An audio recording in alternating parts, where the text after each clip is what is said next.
Hello दोस्तों, स्वागत है आपका मेरे चैनल PSR स्टडी पर। आपको इस चैनल पर जीव विज्ञान की क्लास फ्री में दी जा रही है, साथ में नोट्स भी फ्री दिए जा रहे हैं।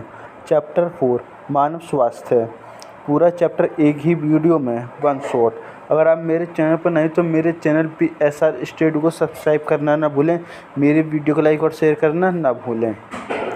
आपको नोट्स का लिंक नीचे डिस्क्रिप्शन में मिल जाएगा, या आप टेलीग्राम पर जाके PSR स्टडी के नाम से सर्च मार सकते हैं। वहाँ पर मेरा चैनल है, ठीक है, वहाँ पर आपको नोट्स मिल जाएंगे। चैप्टर 1, 2, 3, 4।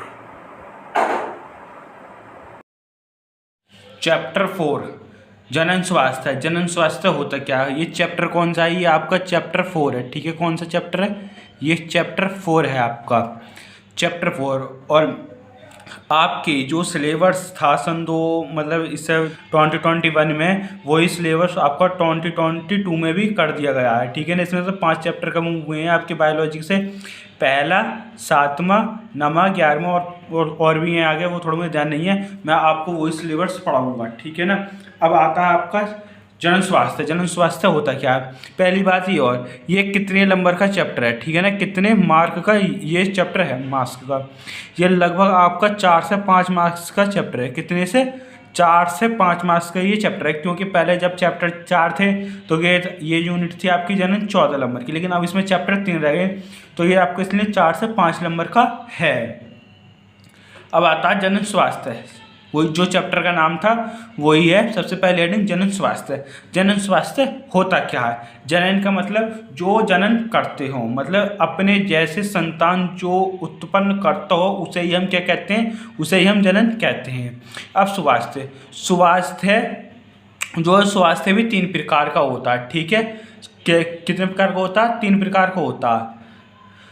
सबसे नंबर 1 होता है सामाजिक, कि वो सामाजिक कैसा, मतलब उसकी समाज में इज्जत है या नहीं है। फिर मानसिक, नंबर 2 पे मानसिक, को वो मानसिक से कैसा है, मतलब वो अपनी मानसिक स्थिति से ठीक है या नहीं, मतलब जैसे पागल हुआ तो वो क्यों वो मानसिक हुआ। तीसरा आता है आपका शारीरिक, कि शारीरिक स्थिति से वो कैसा, शारीरिक स्थिति से मतलब ऐसा है कि जैसे उसे बुखार आ रहा है या उसके शरीर में कोई प्रॉब्लम है, तो उसे ही शारीरिक स्थिति कहते हैं, ठीक है। स्वास्थ्य 3 प्रकार का होता है, वो मैंने आपको बता दी।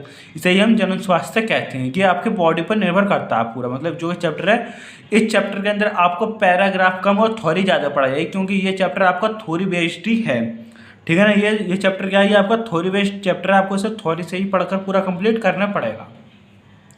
जनन स्वास्थ्य है, नंबर 1 हेडिंग है, ठीक है। क्या? जनन स्वास्थ्य। जनन स्वास्थ्य होता क्या है? जनन स्वास्थ्य से साधारण रूप से सामान्यतः कार्य करने वाले स्वास्थ्य जननांगों का बोध होता है, जबकि यह शब्द व्यापक है जिसमें जनन के भावात्मक व सामाजिक पहलू भी जुड़े होते हैं, ठीक है। क्या? भावात्मक तथा जो सामाजिक पहलू होते हैं और मानसिक पहलू भी इसमें होते हैं, ठीक है ना, जुड़े होते हैं। विश्व स्वास्थ्य संगठन WHO, आपने कोरोना के चक्कर में इसका कई बार नाम सुन लिया होगा, WHO ये होता क्या है, ठीक है ना।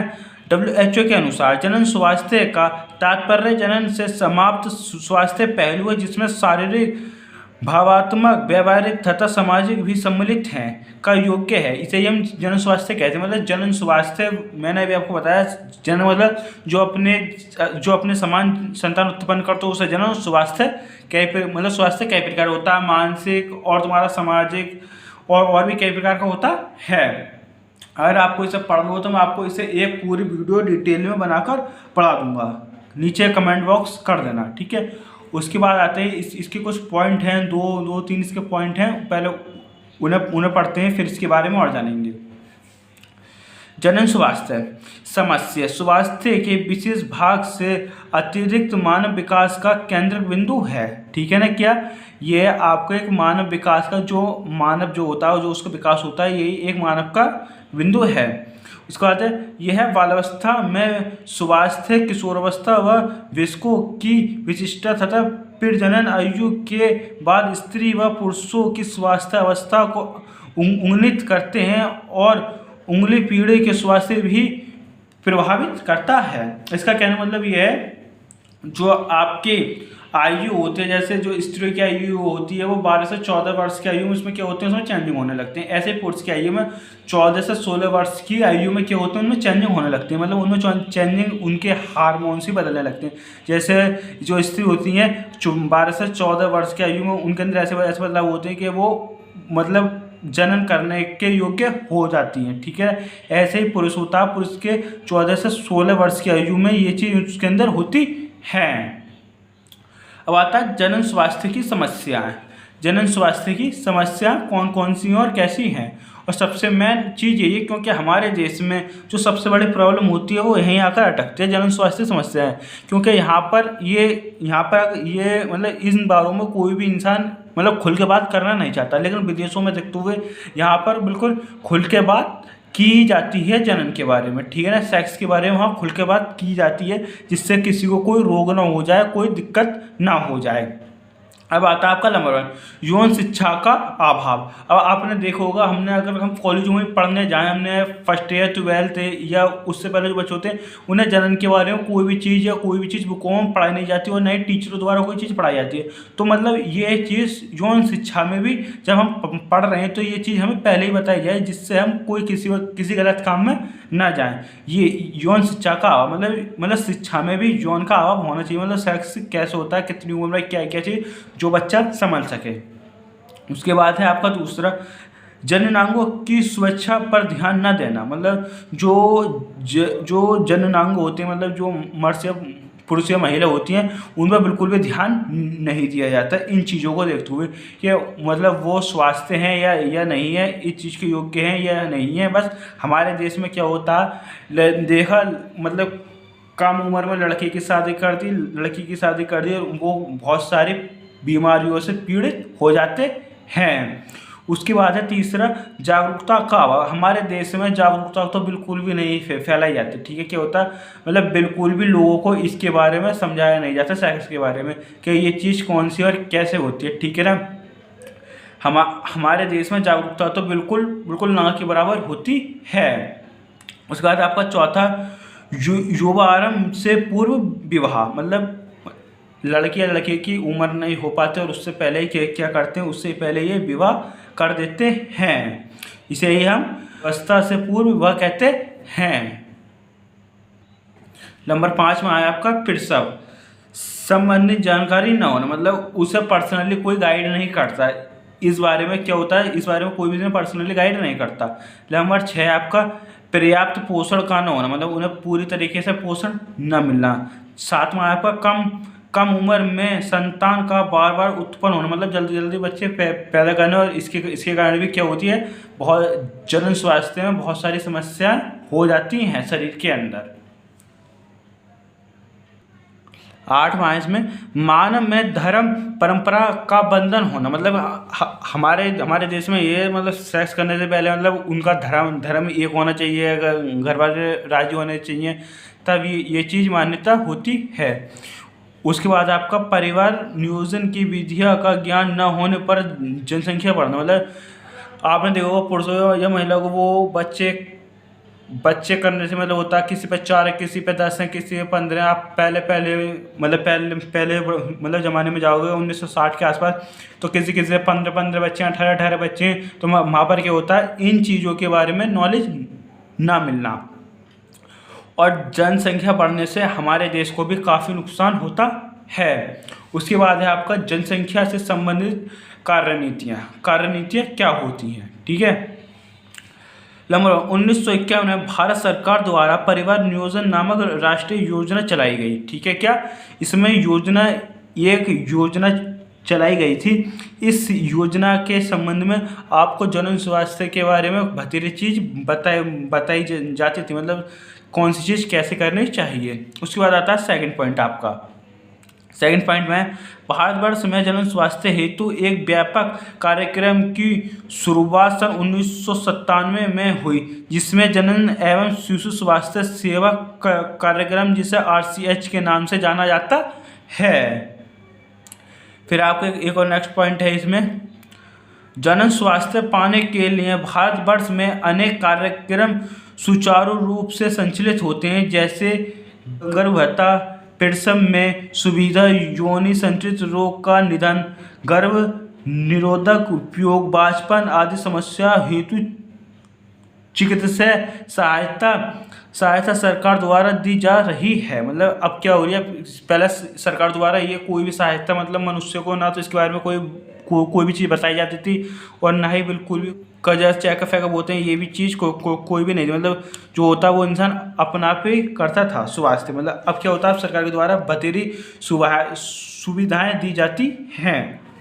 उसके बाद आपका कार्यनीतियों के उद्देश्य। कार्यनीतियों के उद्देश्य क्या हैं? कार्यनीतियों के उद्देश्य नंबर 1, यौन शिक्षा में बढ़ावा, मतलब यौन शिक्षा में बिल्कुल बढ़ावा देना, ठीक है ना। दूसरा है आपका जागरूकता, श्रव्य एवं दृश्य सामग्रियों का प्रयोग करके जनता को जन स्वास्थ्य के प्रति जागरूक करना। उसके बाद है प्रसव एवं शिशु स्वास्थ्य। उसके बाद अगला परिवार नियोजन एवं गर्भ निरोधक।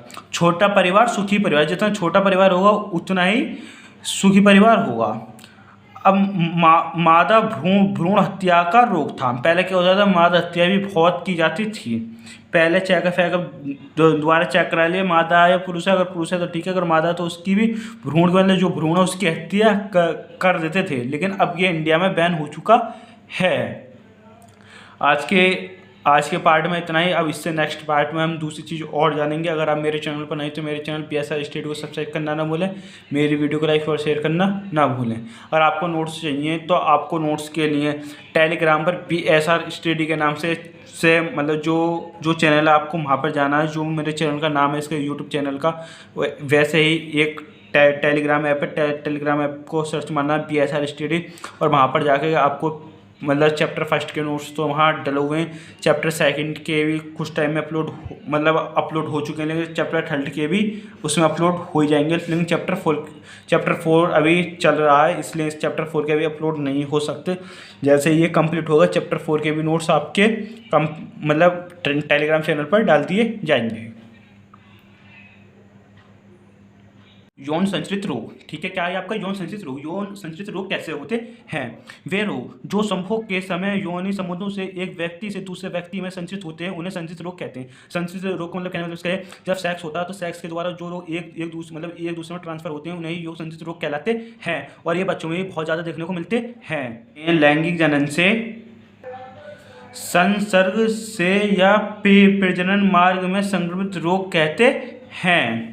अब इसके यहाँ पर मैंने कुछ पॉइंट लिखे हैं समझाने के लिए। उसके बाद हम इसमें जो रोग होते हैं उनकी कुछ विधियाँ जानेंगे, कौन से रोग कैसे होता है। ये यहाँ पर मैंने आपके लिए कुछ रोग लिख रखे हैं। इन्हें सजीव रोग भी कहते हैं। सेकंड, यह रोग किसी भी प्रकार की मैथुन क्रिया, योनि गुदा अवस्था, मुख मैथुन से फैल सकते हैं।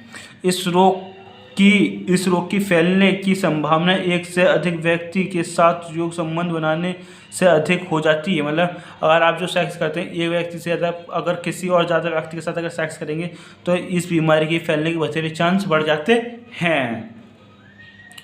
उसके बाद है इन रोगों से बचने का सबसे सुरक्षित उपाय सुरक्षित संसर्ग है। उसके बाद है आपका मानव में होने वाले कुछ प्रमुख यौन संचरित रोग, ठीक है, क्या यौन संचरित रोग।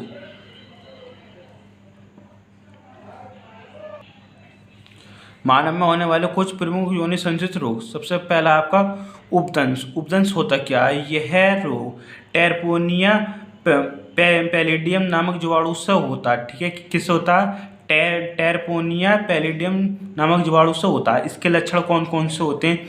इनमें जननांगों के पास बैंगनी वृत्ताकार घाव हो जाता है। 2 से 6 सप्ताह में घाव ठीक होने लगता है, परंतु संक्रमण अधिक होने के कारण त्वचा, रुधिर परिसंचरण तंत्र एवं लसिका तंत्र से चिपचिपे पदार्थ युक्त घटियाँ बनने लगती हैं। इसमें क्या क्या होने लगती हैं? फिर बाद में इसमें जो पदार्थ होते हैं उसकी घटियाँ बनने लगती हैं। ये आपके इसके लक्षण था। इसके उपाय जानते हैं, इसके बचने के कौन कौन से उपाय होते हैं। इसका उपचार न होने पर लकवा या पागलपन हो जाता है। ठीक है क्या? अगर इसका उपचार न हो तो इंसान को या तो लकवा मार जाता है या वो पागल हो जाता है। अब इसका उपचार, अब इसमें उपचार में क्या क्या होता है। टेट्रासाइक्लिन एवं पेनिसिलिन का उपयोग किया जाता है इसके उपचार में। किसके उपचार में? उपदांश के उपचार में ये किया जाता है। ये नंबर 1 था। लेकिन जो नंबर 2 है अब है आपका सूजक। सूजक क्या होते हैं? ठीक है क्या? सुजाक, सूजक नहीं है, सॉरी मैंने गलत बोल दिया, सुजाक है। सुजाक क्या होते हैं? यह रोग नाइसीरिया गोनोरिया नामक जीवाणु से होता है। लक्षण है इसके मूत्रमार्ग में जलन या उदर सरल। ठीक है क्या क्या होता है? जो हमारी जो हम पेशाब जब करते हैं वहाँ पर क्या होने लगती है? वहाँ पर जलन होने लगती है। या तथा इसे उदरसूल भी कहते हैं। अब उदरसूल के बारे में तो खैर मुझे भी नहीं पता। अब इसका उपचार क्या? अब इसका उपचार है पेनिसिलिन। ठीक है क्या? पेनिसिलिन का ये इसका उपचार है। इसका पेनिसिलिन से उपचार किया जाता है। तीसरा है आपका इसमें क्लेमाइडिया। क्लेमाइडिया से क्या होता है? यह रोग क्लेमाइडिया ट्राइकोमेटिक नामक जीवाणु से होता है। ठीक है, किससे होता है? ये क्लेमाइडिया ट्राइकोमेटिक नामक से होता है। अब इसके लक्षण कौन कौन से होते हैं? इसके लक्षण भी जान लेते हैं। नर में मूत्रमार्ग शोथ अधिविसर्जन शोथ उत्पन्न करते हैं। मादाओं में गर्भाशय गिरवा शोथ उत्पन्न करता है। पॉइंट है इसका एक नोट डाल के, जो कि स्टार बने होते हैं यहाँ पर, नोट का मतलब होता है यहाँ पर नोट, चीज़ समझाने के लिए। इस रोग से मूत्र याग और जननांगों के अन्य पदार्थों के स्राव में जलन होती है। मतलब जो बॉडी के अंदर की होते हैं उनमें क्या होने लगती है? उनमें जलन होने लगती है। इसके उपचार है तो टेट्रासाइक्लिन एवं डीऑक्सीसाइक्लिन का उपयोग करते हैं। ये था आपका तीसरा। अब आता है आपका चौथा, जननांगों का हार्पिस। क्या होता है?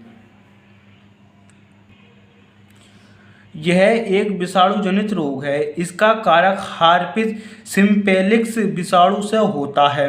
लक्षण है इसके आपके जनन अंगों में सूजन, पीड़ा, घाव तथा योनि व मूत्रमार्ग में पानी का निकलना आदि लक्षण उत्पन्न करते हैं।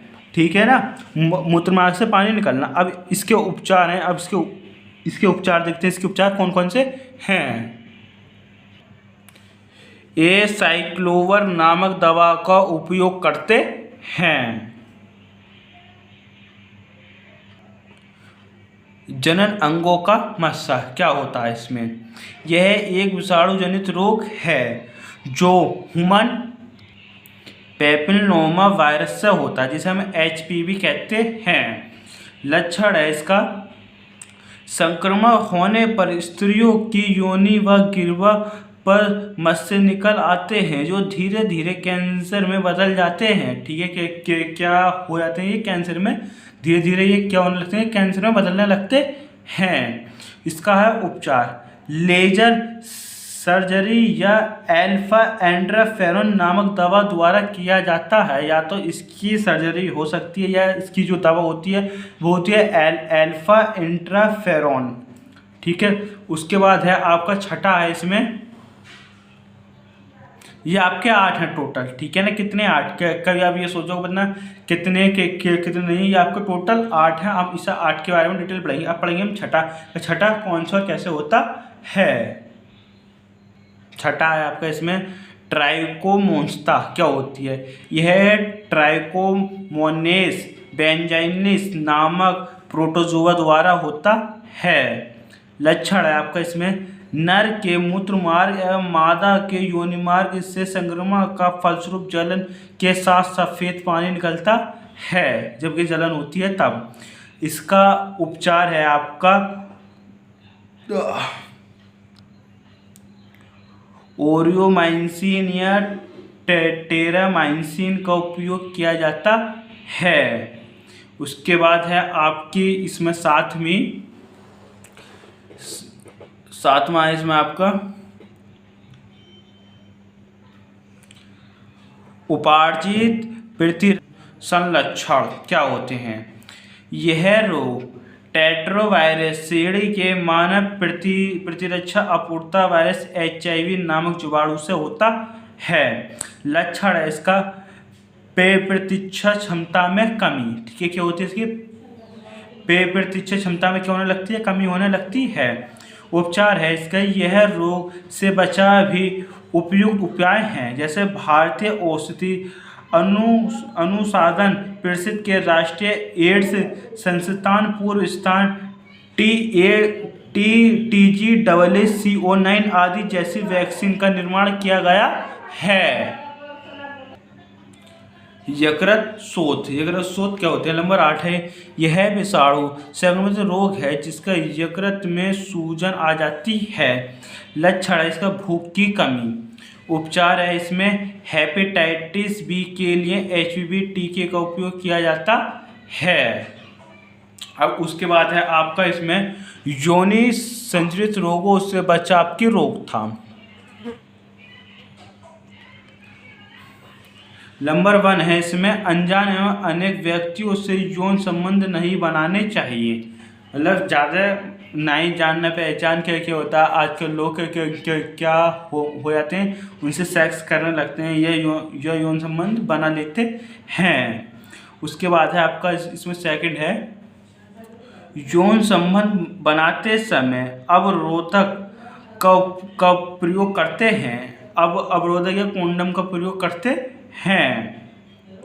तीसरा है आपका यौन रोगों से प्रति जागरूक बनाना चाहिए। मतलब इसमें लोगों को ज़्यादा जागरूक होनी चाहिए, मतलब यह जागरूकता फैलानी चाहिए, ये एक दूसरे के लिए जागरूकता से फैलनी होनी चाहिए।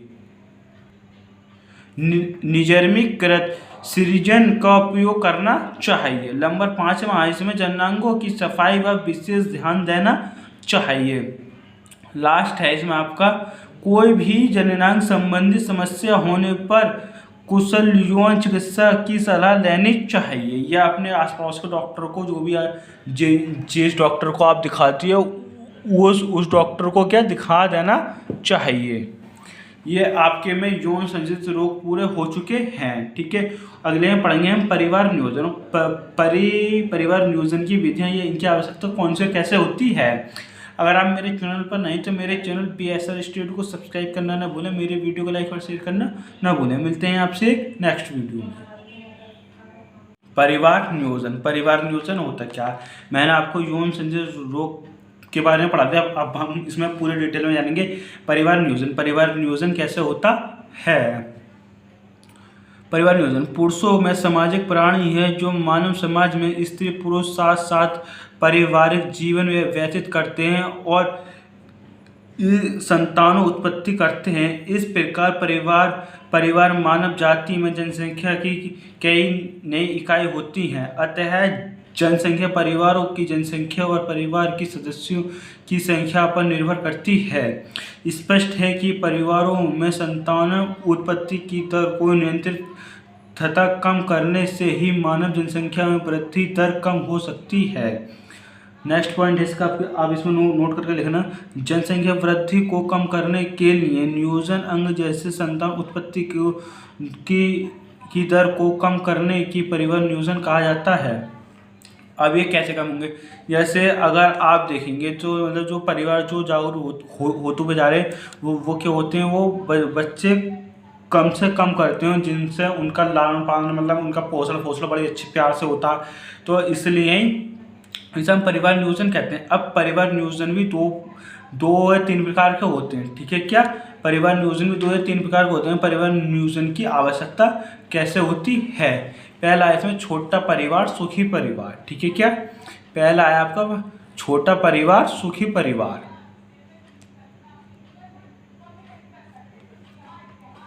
छोटा परिवार सुखी परिवार।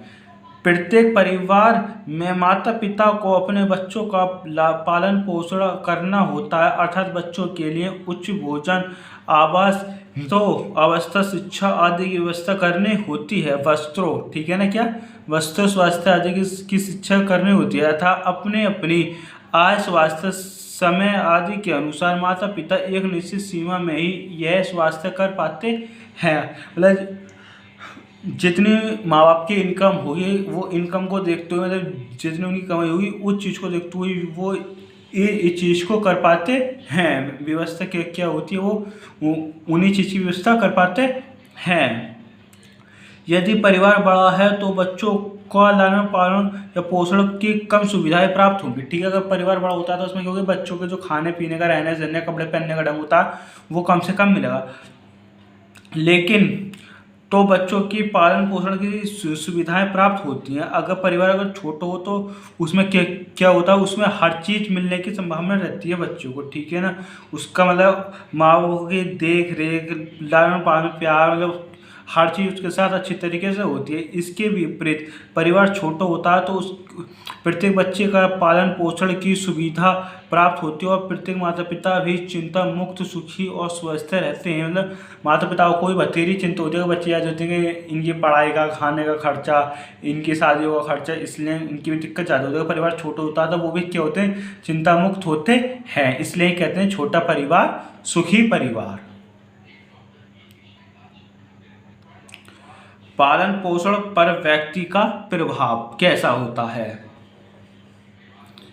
व्यक्तित्व का विकास बहुत कुछ पालन पोषण पर निर्भर करता है। जैसे बड़े परिवार में निम्न स्तर के पालन पोषण के काम बच्चों की कई उत्कृष्ट लक्षणों का पूरा विकास नहीं हो पाता है। ऐसे बच्चे अनेक नागरिक नहीं बन पाते हैं, अच्छे नागरिक नहीं बन पाते हैं और सामाजिक एवं दृष्टि विकास में बंधक सिद्ध हो सकते हैं। छोटे परिवार में उच्च स्तर पर पालन पोषण के कारण बच्चों के कई उत्कृष्ट लक्षणों का पूरा विकास होता है। जैसे बच्चों का व्यक्तित्व पूर्ण विकास हो जाता है और उनका निर्वाह हो जाता है। यह उत्कृष्ट नागरिक बनकर सामाजिक एवं दृष्टि विकास में महत्वपूर्ण सहयोग देते हैं। उसके बाद है आपका परिवार नियोजन की विधियां। ठीक है, परिवार नियोजन की क्या विधियां होती हैं? वर्तमान जनसंख्या वृद्धि पूर्व मानव जाति के अस्तित्व के लिए घातक है, अतः यह एक अंतर्राष्ट्रीय और विशेषता भारत जैसे विकासशील देशों की समस्या है। मतलब जनसंख्या क्या है, भारत जैसे देशों की समस्या है। दूसरा आपका भारत जैसे विकासशील देशों में परिवार नियोजन केंद्रों का निर्माण किया जाता है जो परिवार नियोजन में संबंधित जानकारी उपलब्ध कराते हैं। तीसरा है आपका दंपति द्वारा परिवार नियोजन के लिए प्रयोग की गई युक्तियों को गर्भ निरोधक युक्तियां कहते हैं। उसके बाद है आपका नेक्स्ट, समाज में इसकी विस्तृत जागरूकता अति आवश्यक होती है। इसके लिए निम्न विधियां अपनाई जा रही हैं। ठीक है, इसकी अनेक विधियां अपनाई जाती हैं। रेडियो, टेलीविजन, सिनेमाहारों, समाचार पत्रों, पोस्टरों आदि के माध्यम से परिवार नियोजन की विधियां तथा इनके होने वाले लाभों का प्रचार किया जाता है। नेक्स्ट पॉइंट है, देश में अधिकाधिक परिवार नियोजन केंद्रों की स्थापना की जाती है। उसके बाद है आपका नेक्स्ट, शिक्षक पाठ्यक्रम में परिवार नियोजन की आवश्यकता, महत्व और विधियों का समावेश किया जा रहा है। उसके बाद आपका युवाओं के विवाह की आयु बढ़ाकर पहले तो बहुत जल्दी शादी हो जाती थी, लेकिन अब लड़की की आयु 18 साल और लड़की की आयु 18 साल और लड़की की आयु 21 साल रख दी गई है। ठीक है ना, क्या इनका पालन करने का प्रयास किया जा रहा है। मतलब जो इनका पालन है, जो मतलब ये सरकार ने जो धाराएं लगाई, मतलब जो कानून बनाए, इनका पालन करने का योग्य हो रहा है। अब आते हैं, ये प्रमुख रूप से 4 प्रकार की होती हैं। ठीक है, कितने प्रकार की होती हैं? 4 प्रकार की होती हैं। नंबर 1 है आपकी प्राकृतिक परिवार नियोजन। प्राकृतिक परिवार नियोजन क्या होता है? वह विधि जो पैर कर्तृक रूप से परिवार को नियोजित करती है, पैर कर्तृक परिवार नियोजन विधि कहलाती है। इसमें भी नंबर 1 है, 4 प्रकार की होती हैं। जैसे मैंने पढ़ाया आपको, ये पैर कर्तृक परिवार नियोजन में भी ये नंबर 1 है आवर्ती विधि। ठीक है ना। आवर्ती विधि क्या होती है? मादा के मानसिक चक्र में ये 10 से 17 दिन तक का समय समूह के लिए असुरक्षित काल होता है, अर्थात इस समय में निषेचन की संभावना अधिक होती है। इस काल को छोड़कर सुरक्षित काल में समूह करने की विधि ही आवर्ती विधि कहलाती है। यह विधि पूर्ण रूप से सुरक्षित नहीं है कि क्या जो ये विधि है ये पूर्ण रूप से सुरक्षित नहीं है, आवर्ती विधि जो है। सेकंड है आपका संभोग व्यवधान क्या होते हैं? संभोग क्रिया के दौरान नर वीर्य श्रृंखलन से पहले ही अपने लिंग को मादा योनि से बाहर निकालकर वीर्य को बाहर श्रृंखलित कर देते हैं, जिससे कि निषेचन क्रिया को रोका जा सके। परंतु यह काफ़ी असुरक्षित विधि है, क्योंकि वीर्य श्रृंखलन से पहले ही काउपारस ग्रंथीय स्रावित द्रव्य में भी शुक्राणु उपस्थित होते हैं और योनि में प्रवेश कर चुका होता है। मतलब क्या होते हैं, वो जो शुक्राणु होते हैं वो योनि में प्रवेश कर चुके होते हैं। उसके बाद है आपकी तीसरी विधि है स्तनपान। स्तनपान क्या होता है? यह विधि इस तथ्य पर निर्भर करती है कि प्रसव के बाद स्त्री का द्वारा शिशु को भरपूर स्तनपान कराने के दौरान अंडों उत्सर्ग और आवर्ती चक्र शुरू नहीं होता है। इसलिए जितने दिनों तक माता शिशु को पूर्णतः स्तनपान कराने मतलब स्तनपान जारी रखती है, गर्भधारण के अवसर लगभग शून्य होते हैं। यह विधि प्रसूति के बाद ज़्यादा से ज़्यादा लगभग 6 माह तक ही कारण मानी गई है। मतलब क्या होता है, जब माँ अपने बच्चों को दूध पिलाती है तो वो कभी प्रेग्नेंट नहीं हो सकती है, इसे हम स्तनपान कहते हैं। अब आता है आपका दूसरा नंबर बी, बाध्य विधियाँ। ठीक है, बाध्य विधियाँ क्या होती हैं? बाध्य विधियाँ इस विधियों में अंडाणु व शुक्राणु को रोधक साधनों के माध्यम से भौतिक रूप से रोका जाता है। यह स्त्री और पुरुष दोनों के लिए उपलब्ध होती है। इस विधियों को 2 भागों में विभाजित किया जाता है। नंबर 1 है आपकी रासायनिक विधियाँ, नंबर 2 है आपकी यांत्रिक विधियाँ। सबसे पहले पढ़ेंगे हम रासायनिक विधियाँ कैसे और क्या होती हैं। रासायनिक विधियाँ क्या होती हैं? नंबर, इस विधि से ऐसी क्रीम, जेली, फैन आदि का उपयोग करते हैं जो शुक्राणुओं को शीघ्र निष्क्रिय कर देती है। इन्हें शुक्राणु विनाशक पदार्थ कहते हैं। ठीक है, क्या कहते हैं? शुक्राणु विनाशक पदार्थ कहते हैं। इन्हीं संभोग से पहले इस स्त्री को योनि में डाला जाता है। नानोस्किनोल 9 एरोसोल झाग सबसे प्रभावी रासायनिक अवरोधक है। ठीक है, इससे क्या होते हैं, इसमें एरोसोल से क्या होते हैं, इसमें झाग बनने लगते हैं। उसके बाद आपकी यांत्रिक विधियाँ। अब आपकी यांत्रिक विधियाँ क्या होती हैं? यांत्रिक विधि आपकी क्या होती हैं? यांत्रिक विधियाँ होती हैं आपकी, इन विधियों में विभिन्न प्रकार के छोटे छोटे यंत्रों का प्रयोग कर मैथुन क्रिया के दौरान नर युग्मक शुक्राणु व मादा युग्मक अंडाणु के संलयन को रोका जाता है। यह निम्नलिखित है। अब आता है आपका नर कोंडम। ठीक है, यह रबर या पॉलीथीन की बनी छिद्र रहित पतली थैलीनुमा होती है। ठीक है, काय की होती है? पॉलीथीन की बनी होती है, या तो ये रबड़ की भी हो सकती बनी हुई है, ये पॉलीथीन की बनी होती है। यह थैलीनुमा संरचना होती है। यह एक सिरे पर बंद तथा दूसरे सिरे पर खुली होती है। संभोग के समय पुरुष इसे अपने लिंग शीशन पर चढ़ा लेता है तथा वीर्य स्त्री की योनि में श्रृंखलित न होकर कोंडम में ही रह जाता है। इसे हम कोंडम विधि कहते हैं। उसके बाद है आपकी योनिधानी या मादा कोंडम। यह कोंडम जैसी संरचना होती है। इसके बाद तथा खुले सिरों पर लचीले छल्ले होते हैं। इसका बंद छोर वाला सिरा गर्भाशय की गिरवा पर चढ़ा दिया जाता है, जबकि खुले छोर वाला सिरा योनि में चारों ओर रहता है। इस प्रकार पुरुष का वीर्य योनिधानी में ही रह जाता है। इसे ये योनिधानी या मादा कोंडम कहते हैं। तंतुपट या गिरवा टोपी क्या होती है? यह गुंबद के आकार का रबर या पतले प्लास्टिक की बनी टोपी जैसी होता है।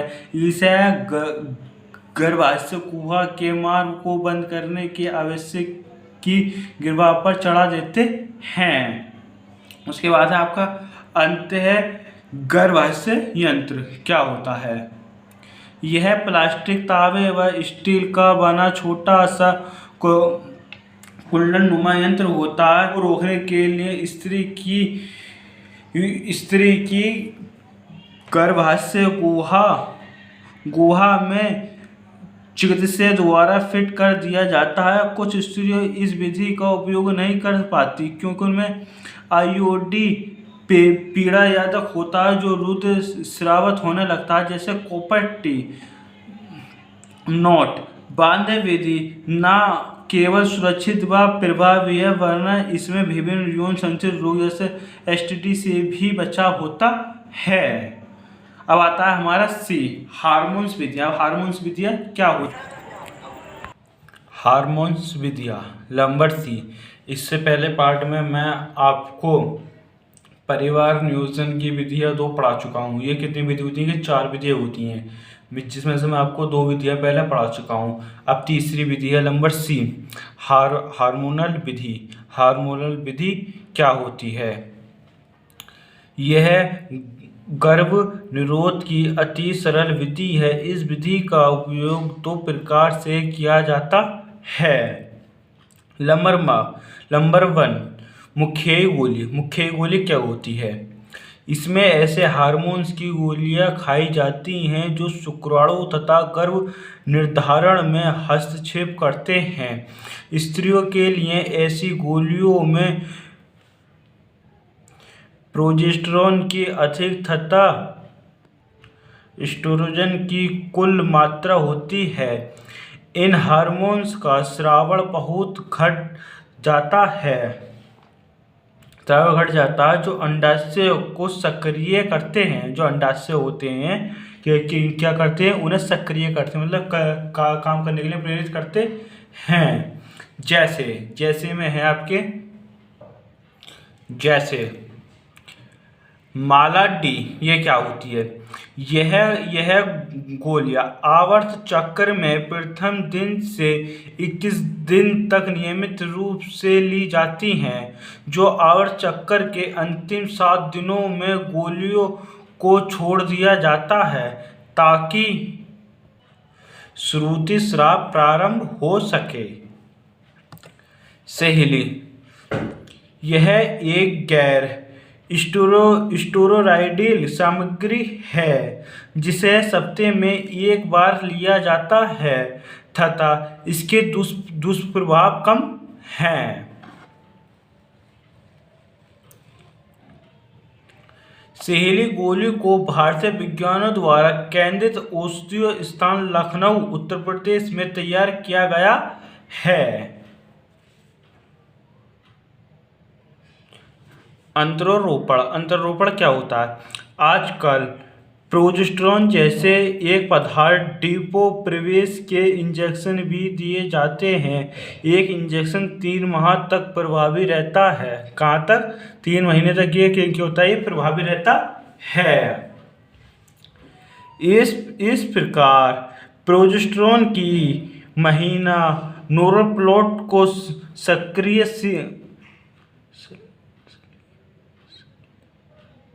शल्य क्रिया द्वारा त्वचा के नीचे आरोपित कर देते हैं।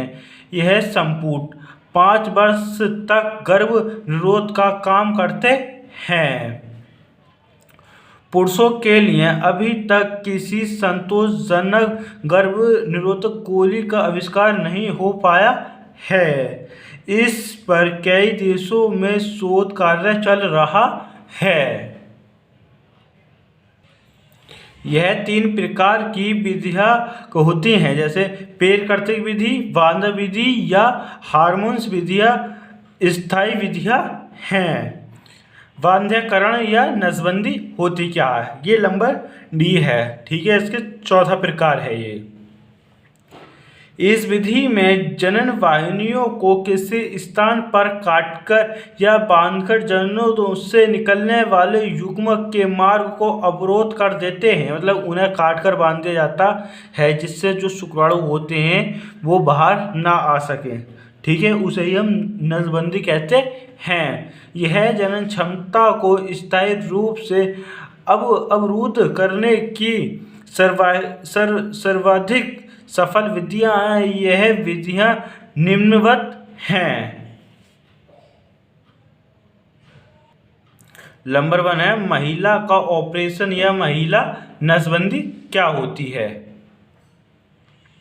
यह विधियां पूर्ण रूप से स्थायी विधियां हैं, मतलब ये जो विधियां पूरी तरफ से कारगर विधियां हैं जो नसबंदी की हैं। इस विधि में स्त्रियों के अंडवाहिनी को काटकर बांध दिया जाता है जिससे अंडवाहिका में आगे नहीं बन पाते हैं तथा निषेचन की क्रिया नहीं हो पाती है। निषेचन की क्रिया नहीं हो पाती है।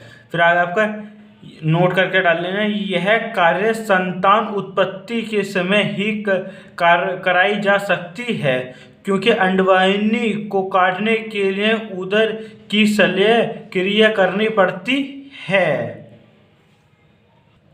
कि ये जो विधि है नसबंदी की, ये कब कराई जा सकती है? ये विधि जब कराई जाती है तब संतान उत्पन्न होने वाली, मतलब संतान गर्भाशय में हो, ठीक है। ये विधि तब कराई जाती है। कौन सी? महिला का ऑपरेशन या महिला नसबंदी। जो आपकी अंडवाहिनियां होती हैं ये इसके बारे में आपको पहले ही बता चुका हूँ, कौन सी चीज़ कहाँ होती है। अगर आपको इसे पढ़ना तो आपको अध्याय 3 पूरा शुरू से पढ़ना होगा, क्योंकि ये चीज़ जो इसके नाम है पूरे वो मैं अध्याय 3 में ही बता चुका हूँ, क्योंकि इस चैप्टर आपका वहीं से स्टार्ट होता है पूरा। अब मैंने पढ़ाया था अभी आपको महिला या ऑपरेशन का या महिला की नसबंदी क्या होती है। जो महिला की जो नसबंदी होती है, जो उसके अंडवाहिनियाँ होती हैं, ये अंडवाहिनियाँ ये होती हैं, ठीक है। क्या जो आप कटे हुए देख रहे हैं, इस अंडवाहिनियों को काटकर बांध दिया जाता है, जिसे ही हम महिला को ऑपरेशन या महिला की नसबंदी कहते हैं। जो अंडवाहिनी होती है उन्हें काटकर बांध दिया जाता है जिससे जो शुक्राणु होते हैं वो गर्भाशय में नहीं पहुंच पाते हैं, जिससे उनका निषेचन नहीं हो पाता है। इसे ही हम नसबंदी कहते हैं। अब मैं आपको अगर इसमें बताऊं, नर में ये शुक्रवाहिनियाँ ये क्या होती हैं आपकी? होती हैं शुक्रवाहिनी नलिका होती है, ठीक है ना। जो कि शुक्रवाहिनी नली होती है इन्हें काट कर बांध दिया जाता है, जैसे हम कहते हैं पुरुष या ऑपरेशन या पुरुष की नसबंदी, ठीक है। क्या? पुरुष की नसबंदी भी कहते हैं। यह विधि कब कराई जाती है? यह विधि तब कराई जा सकती है पुरुष के अंदर जब इसका पुरुष पर संभोग क्षमता पर कोई प्रभाव नहीं होता, ठीक है। क्या? जो संभोग क्षमता होती है उस पर कोई प्रभाव नहीं होता, ये विधि तब कराई जाती है जिससे यहाँ से क्या होते हैं, पुरुष के शुक्राणु नहीं निकलते हैं। इसे ही हम क्या जो शुक्रवाहिनी उन्हें काट कर बांध दिया जाता है, इसे ही हम पुरुष नसबंदी पुरुष को ऑपरेशन कहते हैं। पुरुष या ऑपरेशन या पुरुष नसबंदी क्या होती है? इसमें पुरुषों की शुक्रवाहिनी काट कर बांध दी जाती है। यह ऑपरेशन अत्यंत सरल है तथा कभी भी कराया जा सकता है। इसका पुरुष की संभोग क्षमता पर कोई प्रभाव नहीं होता है। पुरुष नसबंदी के बाद बनने वाले शुक्राणु अधिवृषण नलिका या शुक्रवाहिका में खंडित होकर समाप्त हो जाते हैं। अब आप ये देखेंगे अधिवृषण नलिका क्या होती है। अगर आपको इसे पूरी तरीके से पढ़ना है ना, समझना, तो आपको चैप्टर 3 दूसरा के पढ़ना पड़ेगा, ठीक है। उसमें मैंने बहुत अच्छी तरीके से एक्सप्लेन किया है इसे, आप इसे वहाँ जाकर समझ सकते हैं। उसके बाद आपको एक और पॉइंट है इसमें, स्त्रियों में नसबंदी के बाद बनने वाले अंडाणु गर्भाशय नाल में पहुंचकर खंडित हो जाते हैं। जो आपकी परिवार नियोजन की जो विधियां थी वो चारों ही विधियां कंप्लीट हो चुकी हैं इसमें, ठीक है। क्या जो चारों विधियां थी जो मैंने आपको बताया था परिवार नियोजन की, वो आपकी चारों ही विधियां मैं इसमें आपको पढ़ा चुका हूँ। चिकित्सीय गर्भवरता स्तनपान क्या होता है। गर्भकाल पूर्ण होने से पहले चाहे गर्भ को माता के भ्रूण से चिकित्सीय रूप से समाप्त करने की प्रक्रिया को चिकित्सीय गर्भवरता स्तनपान या एमटीपी कहते हैं। इसे उत्प्रेरित गर्भपात भी कहते हैं, जिससे बच्चे को मार दिया जाता है। मतलब जो एनटीपी है, इससे क्या होता है, जो बच्चे होते हैं उन्हें मार दिया जाता है। अभी से मैं आपको पूरा डिटेल में पढ़ाऊंगा, जब आप इसके नीचे का पॉइंट पढ़ते जाएंगे तो ये चीज़ आपको खुद ही समझ में आती जाएगी। चिकित्सीय गर्भवरता समापन की प्रक्रिया में कुछ दवाओं का उपयोग कुशल चिकित्सीय की देख रेख में किया जाता है।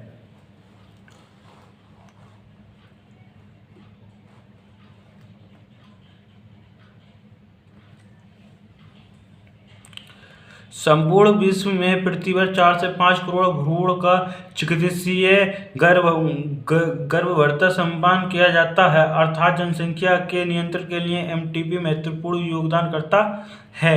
कुछ लोग गैर कानूनी रूप से एमटीपी का प्रयोग कराकर मादा भ्रूण की हत्या करा देते हैं, ठीक है। इससे क्या होता है, इसमें नर और मादा का पता लगाया जा सकता है। चिकित्सीय गर्भवरता स्तनपान में क्या होता है, जिसमें आप पहले ही मतलब जो भ्रूण है उसे ही आप पता लगा सकते हैं वो नर होता है या मादा होता है, ठीक है। जो जैसा भी मैंने आपको पहले बताया था कि उसे मार दिया जाता है, जैसे मादा होती है तो उसे मार दिया जाता है, नर होता है तो उसे रख लिया जाता है। ये वीडियो बहुत ज़्यादा मतलब लोग इसका गैर कानूनी उपयोग करने लगे थे बहुत ज़्यादा। कुछ लोग गैर कानूनी रूप से एमटीपी का प्रयोग करके मादा भ्रूण की हत्या करवा देते थे। भारत सरकार में 1971 में इसके दुरुपयोग को रोकने के लिए बहुत सारे प्रतिबंध लगाए तथा साथ में कानून रविकर्ती प्रदान कर दी। उसके बाद आपका एमटीपी की प्रक्रिया गर्भवरता के 12 सप्ताह की अवधि में ही सुरक्षित होती है। मतलब 12 सप्ताह से पहले ही इसे करा लिया जाए तो ये क्या होती है, बहुत ज़्यादा सुरक्षित होती है। एमटीपी का प्रमुख उद्देश्य अनचाहा गर्भ, असुरक्षित यौन संबंध या बलात्कार से उत्पन्न गर्भ या गर्भाशय में पलने वाले शिशु में होने वाले रोगों की प्रारंभिक जानकारी आदि दिशाओं के गर्भ संपादन की अनिवार्यता होती है। उलवेदन या एमिनोसेंटेसिस क्या होता है, ये जानते हैं इसके बारे में। यह तकनीकी जन्म से पूर्व भ्रूण से स्वास्थ्य लिंग आनुवंशिक संरचना ज्ञात करने में सहायक है।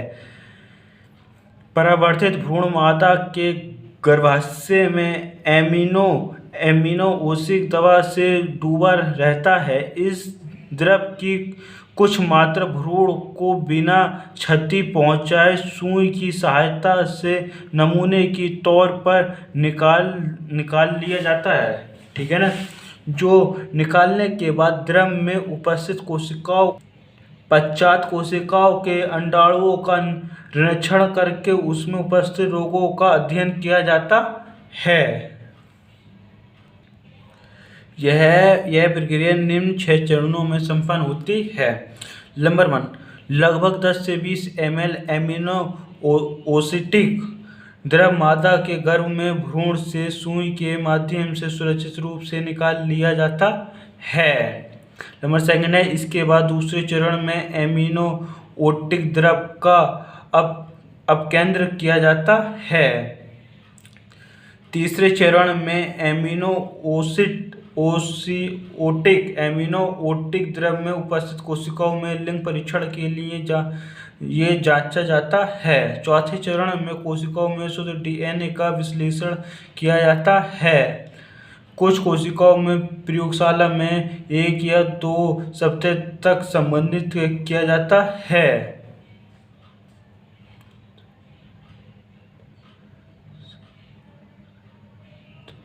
संवर्धित किया जाता है। संवर्धित कोशिकाओं में बीमारियों का विश्लेषण किया जाता है।